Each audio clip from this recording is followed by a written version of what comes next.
Estamos en otra entrevista aquí, en estas mágicas cuevas de Iveló. Esta vez entrevistando a una persona para mí muy especial. Es un amigo, es un compañero de vida. Estamos hablando de Darío Rocha, oriundo de Cayambe, aquí del Ecuador, una de las ciudades más importantes en la mitad del mundo.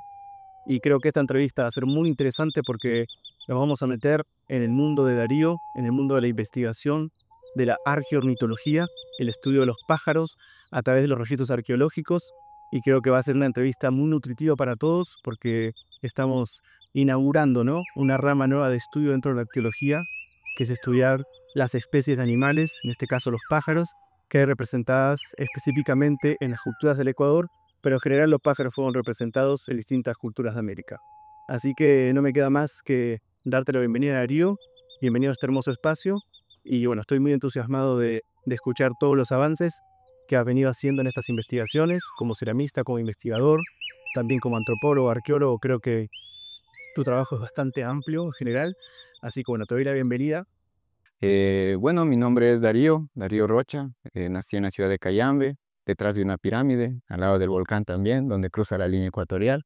Así que es un territorio que me ha dado mucho para poder entender verdaderamente lo que es este espacio, ¿no?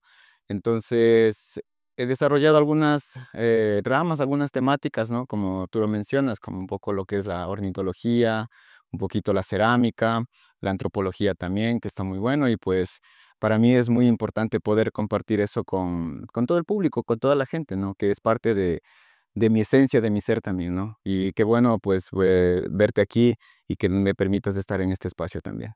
Bueno, Darío, contanos un poco de esta rama de lo que es la arqueomitología. Introducinos un poco qué es esto que estás investigando, estudiando, y hablarnos un poco de tus investigaciones. Bueno, hace varios años, será ya unos 3, 4 años, tuve un poco la inquietud, en este caso acerca de las arquitecturas sonoras, ¿no? Que es la arqueoacústica. Y en base a eso, pues llegué justamente contigo, ¿no? En parte de mi investigación encontré dentro de mi casa un libro que para mí fue fundamental, que hablaba justamente de instrumentos precolombinos del Ecuador. Y bueno, buscando ahí en el internet, pues logré entrar justamente a las capacitaciones que tú estabas impartiendo justamente, ¿no? Entonces fue ahí donde empezó justamente este periplo, ¿no? Este pequeño viaje que fue más de curiosidad personal, ¿no? Entonces, si bien vengo de algunas raíces, digamos, ¿no? De estudio, porque trabajaba un poco también en la parte del reloj solar, donde me desarrollaba como guía local de ahí y bueno, entendía lo que era la arqueastronomía y esa temática que es muy importante también. Y a partir de eso, pues el encontrarme contigo fue fundamental porque sacó de mi cabeza muchas dudas que fue fundamental, ¿no? Entonces empecé a entender de que la arqueología tiene que ver mucho con el sonido, ¿no? Y el sonido en sí prácticamente fue importante para estas sociedades. Entonces, al ingresar dentro de los museos, que mi primer museo de visita fue justamente el Museo MAC, pues empecé a entender de que el observar estos artefactos, ¿no? Que emiten sonidos, pues no eran simplemente un sonido cualquiera, ¿no? Sino que específicamente ellos representaban algo, ¿no? Y es ahí donde surgió mi inquietud de por qué hay tantas representaciones también de aves dentro de ese espacio. Así que la arqueología, pues también ahora se vincula, ¿no? Con lo que es la ornitología y es lo que le llamamos la arqueoornitología, ¿no?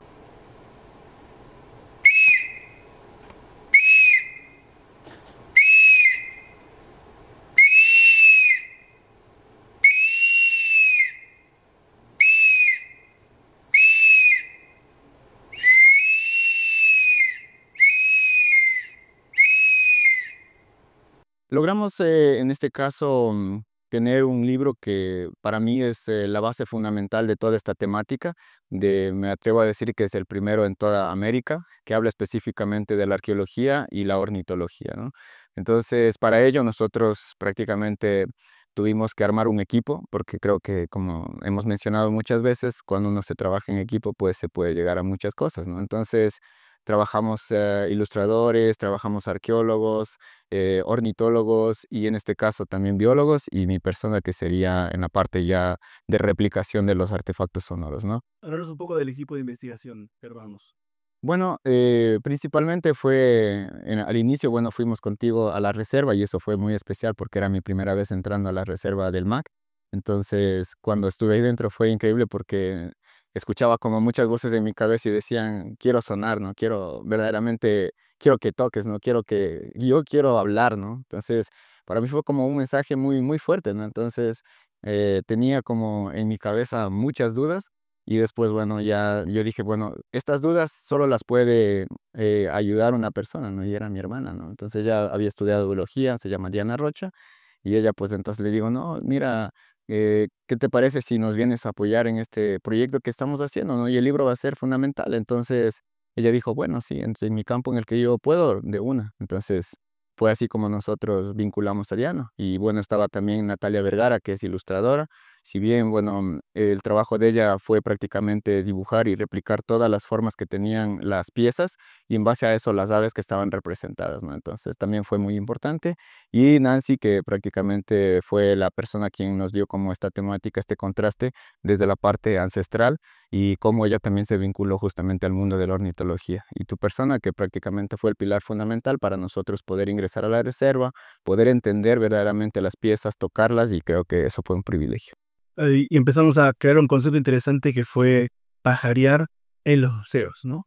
Claro, porque nosotros siempre, bueno, en la actualidad nosotros tenemos como esa tendencia de que el pajareo simplemente va a ser en un entorno, de un ecosistema, en un parque nacional, en cualquier lugar donde haya avifauna, ¿no? Pero pensándolo bien, en todos esos viajes que hemos ingresado hacia estos espacios sagrados para mí, pues fue verdaderamente pajarear con la gente del pasado, ¿no? Ingresar a este espacio y verdaderamente pajarear y entender lo que ellos estaban viendo, el registro que ellos dejaron ahí, ¿no? Y en el libro trabajamos algo interesante, ¿no? Que fue hacer el primer catálogo, ¿no? Ilustrado de piezas arqueológicas en relación a la taxonomía actual de los pájaros, ¿no? Claro, eso fue interesante porque, bueno, estamos vinculando dos cosas muy interesantes que son la parte de conocimiento ancestral, ¿no? De cómo las culturas en el pasado lograron determinar, ¿no? Posiblemente una especie de ave o una familia, y prácticamente con la parte actual que es la ornitología, pues contrastar esta información y poder desplegar toda esta información, ¿no? Que para mí es muy fundamental para poder entender la bifauna del pasado, ¿no? Lo interesante fue trabajar con Darío porque nos empezamos a dar cuenta que las representaciones de pájaros, de aves que había en las cerámicas antiguas, o sea, estaban representando específicamente especies, ¿no? Específicas de aves. Y por sobre todo en el libro lo que nos empezamos a dar cuenta es que al ser instrumentos musicales, en su mayoría, fabricados aquí en el Ecuador por las culturas chorrera, jamacuaque, bahía, la torita, huangala, empezamos a darnos cuenta de que las arquitecturas acústicas estaban representando sonoramente el canto de las aves, ¿no? Claro, y eso era increíble porque cuando yo empecé a replicar los artefactos, verdaderamente era un viaje de reconstrucción, ¿no? Entonces uno se empieza a dar cuenta de cómo era la mano de ese alfarero, ¿no? De hace de 3.500 años atrás, ¿no? Entonces partiendo de la cultura de la chorrera, que posiblemente es el epicentro de toda esta arquitectura sonora, ¿no? Entonces, cuando nosotros empezamos a ver esto, de cómo generar un sonido, ¿no? Porque no es simplemente un sonido, sino que tú puedes generar sonidos de muchas cosas, de muchas formas, pero específicamente al construir un artefacto que tenga una morfología o prácticamente una textura o una imagen que se asemeje a algo, generar un sonido basado en eso, pues era increíble. Entonces empezamos a encontrar estos artefactos que los llamamos como vasijas silbatos o vasijas silbadoras. Entonces, al entender la arquitectura, que está intrínseca dentro, nosotros vamos viendo que gracias a las ramas actuales, como por ejemplo la radiografía, la tomografía, nosotros vamos a poder entender y descubrir cómo esta arquitectura permitió que la gente del pasado logre generar un sonido o replicar o acercarse a este sonido específico de un canto, ¿no? O un llamado, como se lo conoce en la parte de la ornitología. Había un caso específico del trogón, ¿no? Sí, Una especie de ave muy interesante, ¿no? Contanos un poquito porque te pasó a vos también el hecho de poder interpretar los originales. Contanos un poco cómo fue esa experiencia, ¿no? De poder tocar los instrumentos originales y poder constatar que existen ornitólogos de hace 3000 años. claro, o sea, entender, por ejemplo, de cómo fue esta arquitectura y contrastarlo en la actualidad era interesante, porque decía, ¿cómo ellos llegan o cómo logran verdaderamente sintetizar toda esa avifauna y construir un artefacto que sea representativo para ellos, ¿no? Entonces yo dije, bueno, en mi cabeza pensaba y decía, debe ser algo tan vinculado, ¿no? Como parte de su ecosistema. Entonces ellos lo que para mí parecer lograron hacer es entender netamente toda la bifauna más importante de ese espacio, sintetizarlo y construir este artefacto. Entonces uno cuando está, digamos, en el campo escucha muchos sonidos, ¿no? Pero siempre hay algo que te llama la atención o verdaderamente está dentro de un contexto ritual, cultural o prácticamente de mitología, ¿no? Y yo creo que estos artefactos se han acercado a eso, ¿no? Verdaderamente a comunicarse, ¿no? A intercomunicarse el ser humano desde la parte física y prácticamente con el animal, ¿no? En su entorno también, ¿no? Entonces, el construir esta botella que prácticamente imite el sonido del trovón fue increíble porque cuando empezamos a hacerla sonar, el ingresarlas a agua y prácticamente ponerlas en acción, fue algo increíble que uno dice, esto es de otro mundo, ¿no? Claro, podríamos decir que son las primeras máquinas sonoras, los primeros objetos de grabación de sonido en la naturaleza. Así que los vamos a invitar a escuchar un poco el trabajo que hicimos con Darío para que puedan ustedes mismos escuchar lo que a nosotros nos pasó en el museo.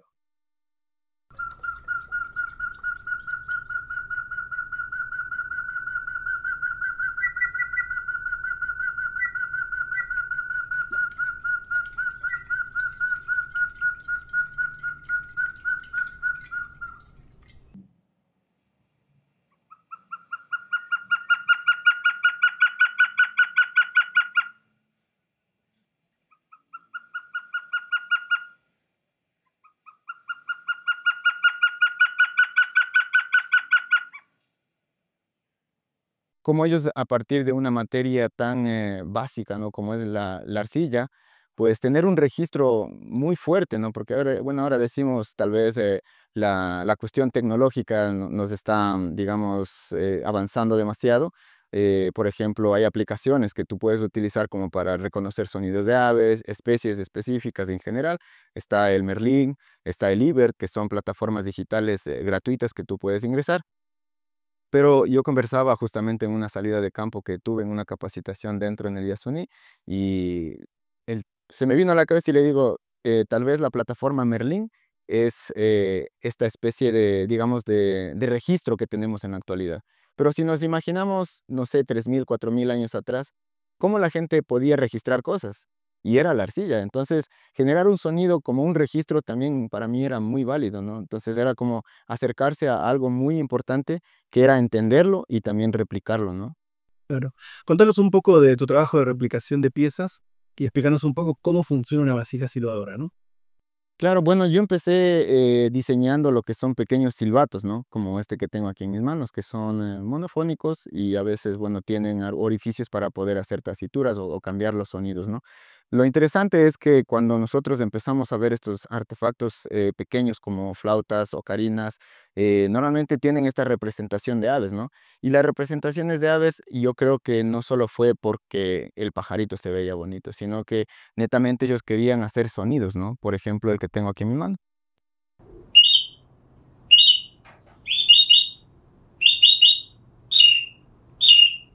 Y después prácticamente en este viaje sonoro empecé a entender de que estos mismos silbatos iban a tener una connotación mucho más amplia, ¿no? Es decir, la arquitectura que ellos empiezan a construir en base a algo tan simple, volverlo tan complejo, pues me permitió navegar, indagar dentro de esta temática que es la arqueología, que fue entender la arquitectura sonora que está dentro de estos artefactos, ¿no? Entonces, la que tenemos aquí, por ejemplo, es una réplica de una botella silbato, y lo que vamos a encontrar son dos cámaras, ¿no? La cámara de este lado contiene agua, está junta por este pequeño conducto, y aquí tenemos el otro contenedor. En la parte del cuerpo del personaje vamos a encontrar un pequeño silbato que está tan bien construido, ¿sí?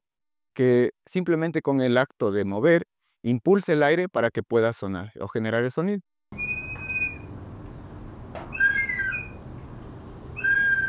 Entonces, dentro de estas arquitecturas nosotros vamos viendo de que la gente no solo quería representar el ave, sino que también quería escucharla, ¿no? Quería registrarla verdaderamente, ¿no? Entonces, de estos ejemplos vamos a encontrar varios. Y, por ejemplo, este que tenemos aquí, el acto de nosotros moverla, vamos a encontrar que genera otro sonido, ¿no?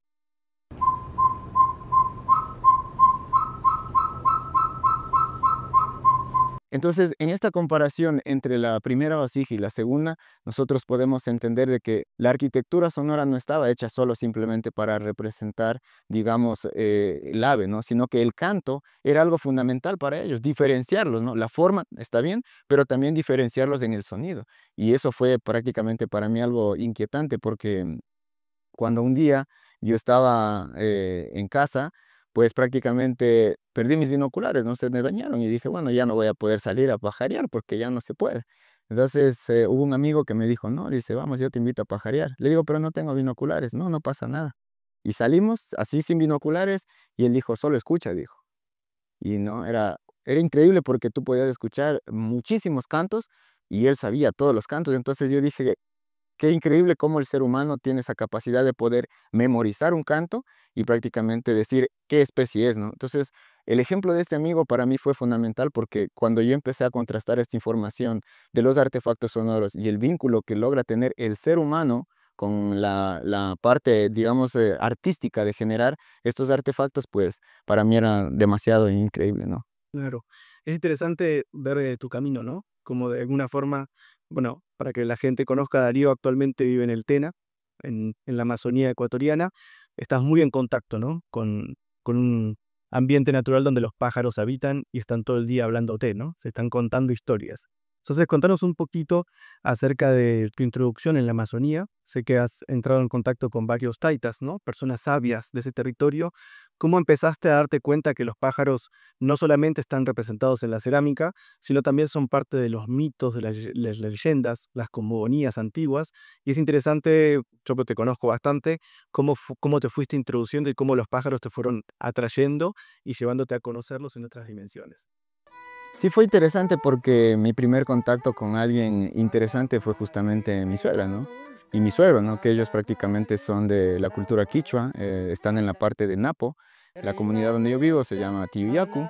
Entonces, escuchaba varias veces muchos cuentos, mitos que se toman en la parte cerca al fuego. Se hace una pequeña ceremonia que es la Guayusupina y ahí se cuentan los sueños, se cuentan algunas cosas y especialmente se cuentan la parte de tradición oral, que son los mitos y los cuentos que tienen ahí. Entonces, un día conversábamos, así conversando en la Guayusa, dicen, bueno, hay un cuento que trata de un ave nocturna, ¿no? Entonces es como de un origen y después yo indagando en otros libros y ahí está un libro que si de pronto desean revisarlo, está Goldarás, la historia de los Naporunas. Entonces ellos, por ejemplo, comentan mucho sobre Iluku, ¿no? O Filuco, como le conocen algunos, que es un ave nocturna que suele cantar cuando la luna está llena. Entonces, cuando yo escuché esa historia decía, no, pero es un mito o es una historia. Y verdaderamente cuando uno está en el campo, cuando uno está dentro de una comunidad, está dentro de ese espacio, empieza a escuchar y evidentemente la luna salía y el pajarito salía también. Entonces yo decía, verdaderamente está vinculado esto con la parte de tradición oral. Y después, bueno, durante mis viajes había escuchado de un artista muy conocido, que tuvimos el privilegio de conocerlo contigo también. Entonces fue Mishkin, que es Carlos Alvarado, uno de los primeros músicos amazónicos. Entonces empezamos a intercambiar información con él, historiador igual. Él hace registro de varios cuentos, mitos y tradiciones. Y lo que me llamó la atención de él es que todo su parte de decoración de su vestimenta tradicional es netamente ligado a la parte de la naturaleza, ¿no? Con plumas, con semillas. Entonces yo dije, bueno, eso también debe tener algo que ver con la parte del contraste de cómo ellos guardan un respeto por estos animales, ¿no? Que son en este caso las aves, ¿no?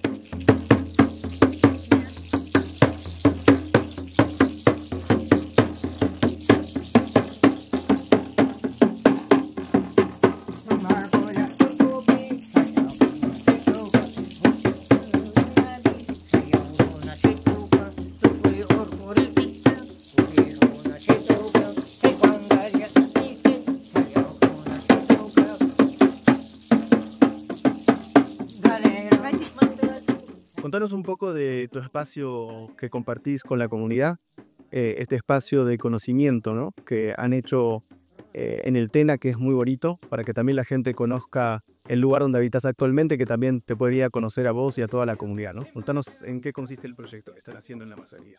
Claro, a raíz de que yo empecé a visitar ya la Amazonía y de que mi vida se hizo hacia allá, empezamos a conversar y decía, bueno, nosotros tenemos que tener un espacio para poder compartir todo este conocimiento, ¿no?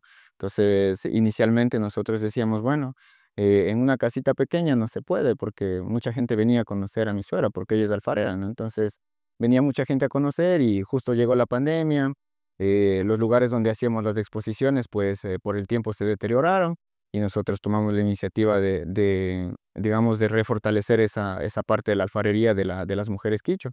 Entonces dijimos, bueno, hay que construir un espacio y empezamos a construirlo, ¿no? Entre 3 personas y después todos, ¿no? La familia, siempre impulsando, ¿no? Esa construcción, porque eso se hace en comunidad. Entonces, trabajamos y lanzamos el proyecto que se llamaba Ruku Yachay, ¿no? Que Ruku es viejo y Yachay es sabio. Entonces dijeron, ¿por qué le ponemos el nombre? Entonces, bueno, el Ruku son los viejos y Yachay es el conocimiento. Entonces, el conocimiento de la gente antigua, el conocimiento de la gente indígena, ¿no? Entonces, era importante transmitirlo hacia otras generaciones y este espacio, pues, verdaderamente nos permitió eso, ¿no? Y yo he sido prácticamente eh, presente, ¿no? Dentro de ese lugar porque estamos hablando de que se trabaja con 3 generaciones de alfareras, ¿no? Entonces está Alicia, que es la persona adulta, están las hijas y está la nieta, ¿no? Los nietos también, ¿no? Entonces son 3 generaciones. Mi hija, ¿no? Mi hija se llama Abril, entonces ella también hace alfarería. Entonces eso es como, yo creo que como seres humanos eso nos acerca bastante a lo que verdaderamente era el vivir, ¿no? El vivir en armonía, ¿no? Entonces era fundamental construir ese espacio, no tanto como un lugar netamente turístico, sino como un lugar de convivencia, un lugar de intercambio, ¿no? Y fue así como encontramos a Mishki, encontramos a varios personajes de la parte de la Amazonía que han deseado llegar a estar ahí y compartir todo ese conocimiento. Entonces ahí en ese espacio, en el TENA, empezaron a fabricar piezas, ¿no? O vos empezaste a desarrollar no solamente la réplica de piezas, sino también la creación de tu propio arte en torno a los pájaros, ¿no? Contanos un poquito veo ahí una máscara interesante, y contanos un poco no solamente tu trabajo de investigación, sino además el trabajo de replicación y construcción de piezas, y además yo creo que Darío se transformó en el hombre pájaro, ¿no? eh, y creo como una especie de prótesis, yo la llamo prótesis ornitológica, una máscara con un silbato especial que te permite imitar cualquier canto de los pájaros, ¿no? Contanos un poquito de las cosas que estás desarrollando actualmente. Uno de los primeros instrumentos que logré construir fue justamente esta, ¿no? Que es un silbato nasal. Bueno, bien lo hacen en la parte de la Amazonía, en el Brasil, y este silbato es un silbato nasal. Entonces, normalmente lo hacen en madera, lo encuentras en madera o bambú, pero yo no trabajo tan bien la madera en instrumentos, así que dije, bueno, en lo que soy hábil, bueno, puede ser en la arcilla, y dije, bueno, voy a hacerlo en arcilla, y lo hice en arcilla. Entonces, este prototipo me sirvió para poder crear esta pequeña máscara, ¿no? Entonces, ¿cómo funciona? Nosotros vamos a ingresar la nariz dentro de esta parte de aquí. Yo soplo con la nariz y mi boca va a ser la cámara de resonancia. Entonces, mientras yo puedo abrir, cerrar, acercar, alejar la lengua, yo voy a poder generar distintos sonidos reales, ¿no?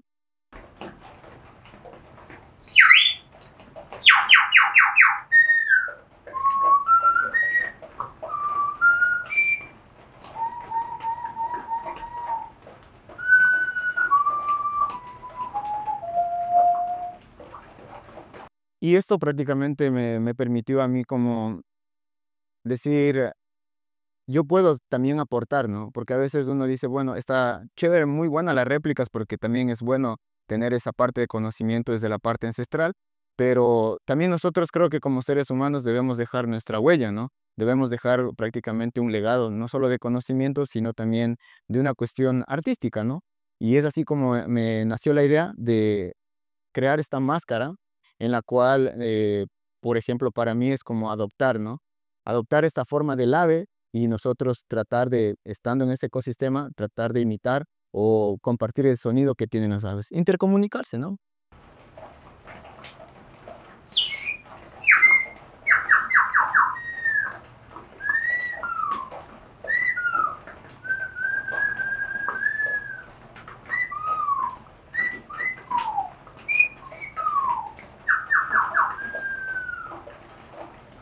Es interesante cómo te fuiste metiendo en este mundo de los pájaros, de la imitación, obviamente a través de estas prótesis ornitomorfas, que yo lo llamo, que te permiten imitar el canto de pájaros, pero contanos un poco más en este ámbito que se estás metiendo actualmente, que es la bioacústica, ¿no? contarle un poco al público qué es básicamente lo que estás haciendo ahora con estas plataformas online de grabaciones de cantos de pájaros, ¿no? Entonces, la bioacústica, pues, les permite o nos permite tener un registro de la avifauna que está en un lugar, en un espacio geográfico, ¿no? Entonces, para eso se utiliza micrófono, se utiliza una grabadora y mucho tiempo para sentarse a escuchar, ¿no? Entonces, era interesante porque cuando perdí mis binoculares, esa fue la forma de cómo empecé a pajarear, ¿no? A escuchar un poquito los cantos de las aves y enterarme de qué es lo que están diciendo o qué es lo que quieren transmitir también, ¿no?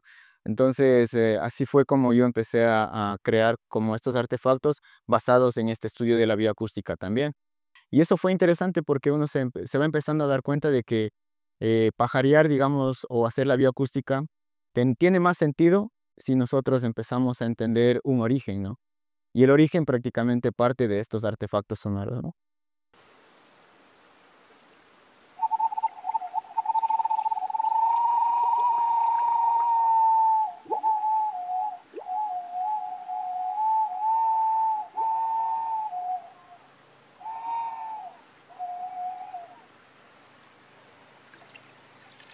Me gustaría que hablemos un poquito de esta pieza que tenemos acá, que es una pieza que le tengo mucho cariño y respeto. Es una réplica que se animó a hacer Darío, una pieza que está en el Museo Pumacungo en la ciudad de Cuenca. Y es una pieza muy especial porque tiene una representación bastante extraña, ¿no? Porque si bien es una representación ornitomorfa, tiene muchas representaciones también de otros animales. Es una pieza realmente icónica, ¿no? Del desarrollo de las vasijas cibadoras. Y hay una historia detrás que es muy interesante, que tiene que ver con que con Darío fuimos descubriendo que estas vasijas, además de tocarlas, moviéndolas con las manos, como si fuera un movimiento pendular, nos dimos cuenta de que estas piezas tienen mucha relación con el agua. Por eso le hemos puesto a estas piezas el nombre de Yacusim, ¿no? Yacu es agua, simi lenguaje, podría traducirse como la voz del agua también, y nos dimos cuenta que estas vasijas, al meterlas en el agua, comienzan a sonar solas y hacen este sonido de pájaros. Entonces, contanos un poquito, Darío, de esta pieza, por qué te llamó la atención, cómo te animaste a replicarla y también muestra la destreza, ¿no? Que has adquirido con este material a través de los años, por lo cual yo me siento orgulloso también porque ha sido uno de mis alumnos, hoy no te puedo llamar alumno, obviamente, sino realmente un colega de cómo has desarrollado tu mano sobre la cerámica y sobre las arquitecturas acústicas. Nosotros encontramos que al ser una representación ornitomorfa, también nos permite escuchar, ¿no? El sonido y más que nada, no seríamos nosotros, sino sería el elemento, ¿no? Que es el agua la que va a activar el sonido. Interesante lo que nos mencionabas porque, de hecho, al nosotros poder escucharlas, teníamos que, bueno, contaba Esteban muchas veces de cómo se pueden rellenar, ¿no? Cómo nosotros podemos ponerle su capacidad de agua, ¿no? Entonces, la única forma de cómo se podía, pues, era ir a los lugares especiales, sagrados, que son las cascadas, ¿no? Los ríos, las aguas, el mar, que verdaderamente es el lugar donde nosotros deberíamos utilizar las de estas, ¿no? Porque está manifestando el sonido de Yaku, ¿no? Que es el agua, ¿no? Entonces, aquí nosotros encontramos diferentes representaciones de serpientes también y un poco de las aves. Y tiene una cabeza resonante, que eso es increíble porque es un silbato y la cabeza prácticamente es un pequeño espacio, un ligero espacio que le deja para generar otro sonido, ¿no?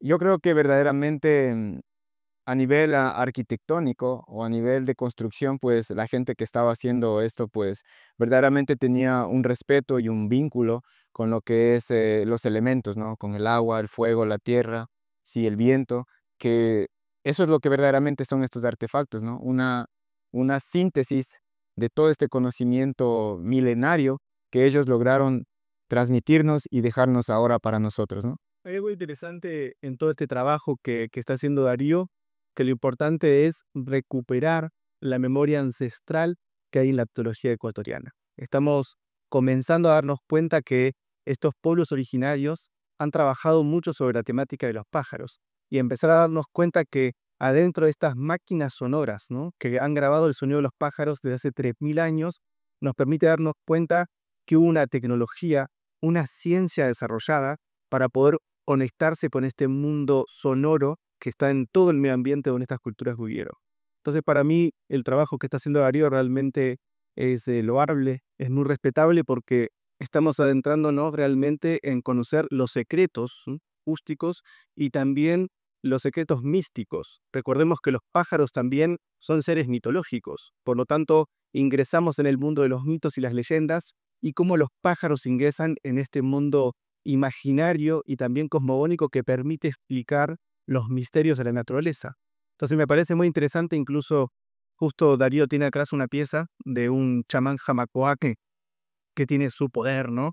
Estos chamanes, estos taitas y mamas del conocimiento ancestral que decidieron ornamentarse con pájaros en la parte superior de su cabeza, nos está mostrando que los pájaros, además de traernos sonidos y conexión con la naturaleza, nos traen conexión con los mundos superiores. Y eso es muy interesante porque el trabajo de Darío no solamente es conectar con la tecnología, ¿no? Sobre un material que es la cerámica, sino también la tecnología espiritual.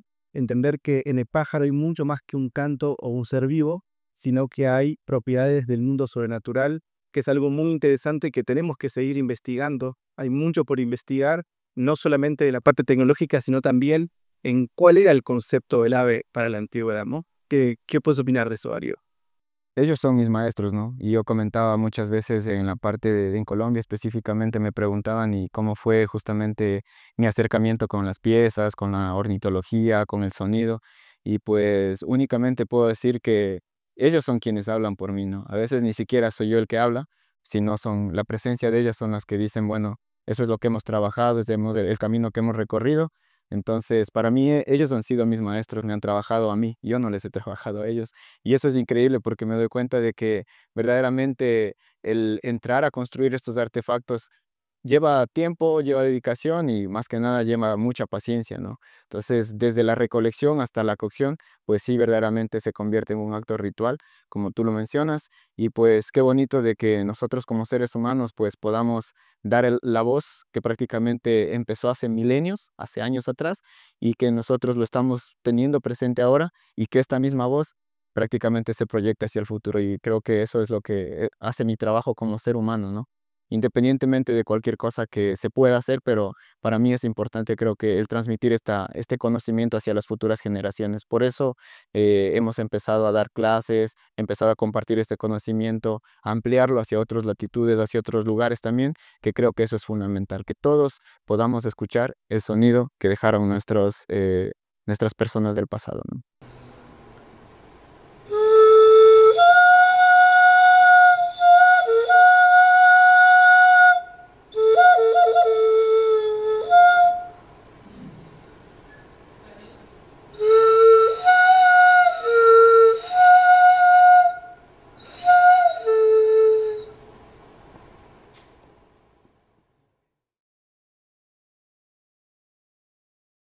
Bueno, de esta forma vamos a darle cierre a esta entrevista que me pareció súper interesante, súper importante y estoy seguro que con el pasar del tiempo, los años, esto va a ser mucho más amplio. Con Darío tenemos pensado seguir haciendo libros sobre arqueomitología. Estamos próximos este año 2025 a sacar el libro de pájaros de Colombia, pájaros ancestrales como se va a llamar, y también tenemos pensado seguir investigando por el Perú.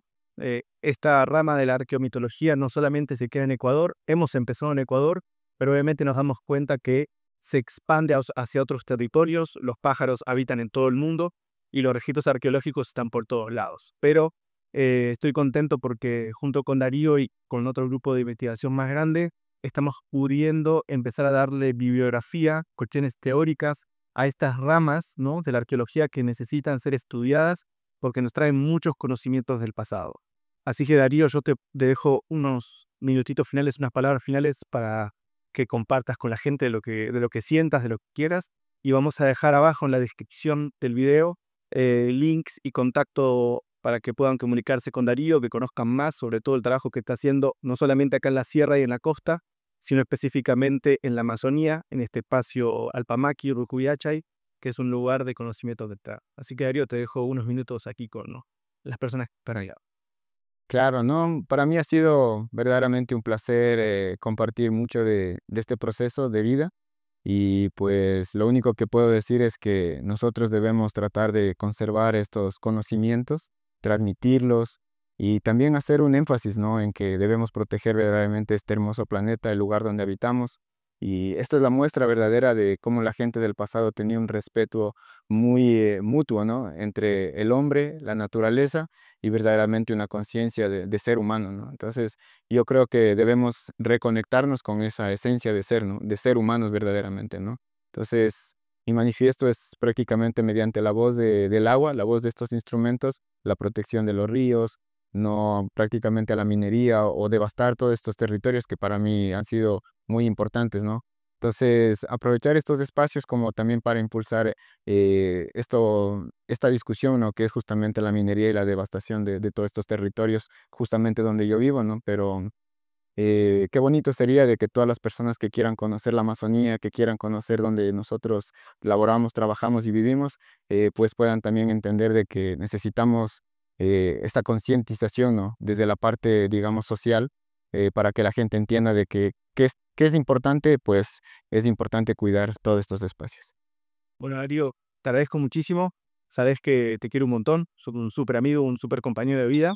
Así que para mí esta entrevista tiene mucho de personal porque venimos trabajando hace muchos años y estoy muy contento de ver todos tus progresos, todos tus avances y sé que en un futuro no muy lejano vas a ser una persona, una voz que representa este territorio ecuatoriano con todas estas investigaciones en arqueomitología. Así que no me queda más que agradecerte muchísimo, sigamos trabajando y bueno, muchas gracias por estar en otra entrevista y los esperamos en los siguientes capítulos. Muchas gracias.